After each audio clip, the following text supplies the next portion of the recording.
And so I would like to give you the remaining time that I have left if you would like to respond to any of that, or I can ask you the questions that I have for you, whichever direction you would like to go.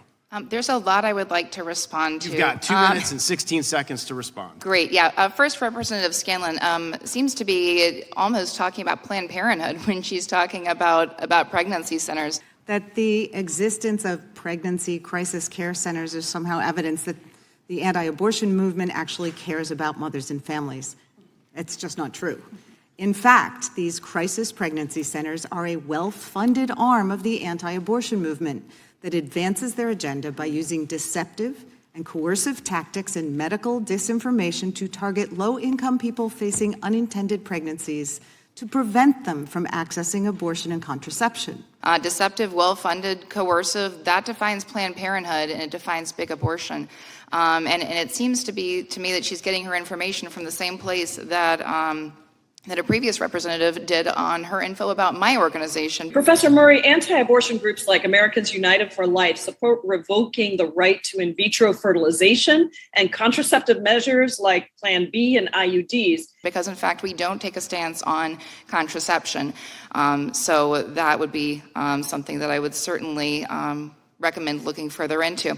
But then further than that, preteen pregnancies, they are high risk, and they fit the life exception. Thank you. Ms. Foster, you think a 10-year-old would choose to carry?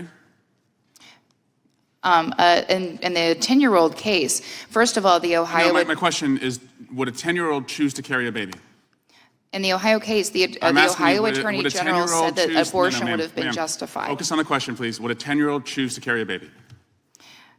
I cannot... Do you think a 10-year-old should choose to carry a baby? I believe it would probably impact her life, and so therefore it would fall under any exception and would not be an abortion. Wait, it would not be an abortion if a 10-year-old with her parents made the decision not to have a baby that was the result of a rape? If a 10-year-old became pregnant as a result of rape and it was threatening her life, then that's not an abortion. So it would not fall under any abortion restriction in our nation. Ms. Warbelow, are you familiar with disinformation? Yes, I am. Did you just hear some disinformation? Yes, I heard some very significant disinformation. Why don't you tell me about that? Yes, an abortion is a procedure. It's a medical procedure that individuals undergo for a wide range of circumstances, including because they have been sexually assaulted, raped in the case of the 10-year-old. It doesn't matter whether or not there is a statutory exemption. It is still a medical procedure that is understood to be an abortion. Beyond that, I think it's also important to note that there is no exception for the life or the health of the mother in the Ohio law. That's why that 10-year-old had to cross state lines in order to receive an abortion. And so that isn't actually an abortion because the primary intent is to save the girl's life. An abortion is the intentional ending of a human life in the womb prior to birth, and that's not what would be going on there.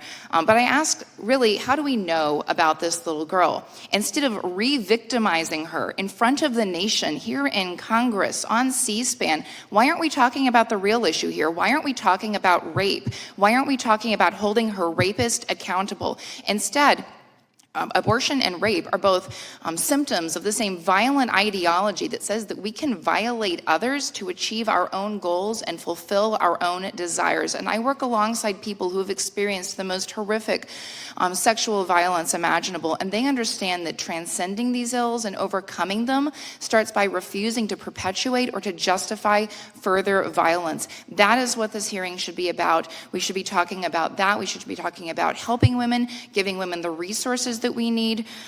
We need to be talking about how we can work together in a bipartisan way to help our nation's people, to help all Americans and make sure that we all have equal rights, equal human dignity, and instead we're just, casting stones and throwing spears and trying to intimidate the Supreme Court into regretting a decision that is completely constitutional and restores America's most fundamental human right to life.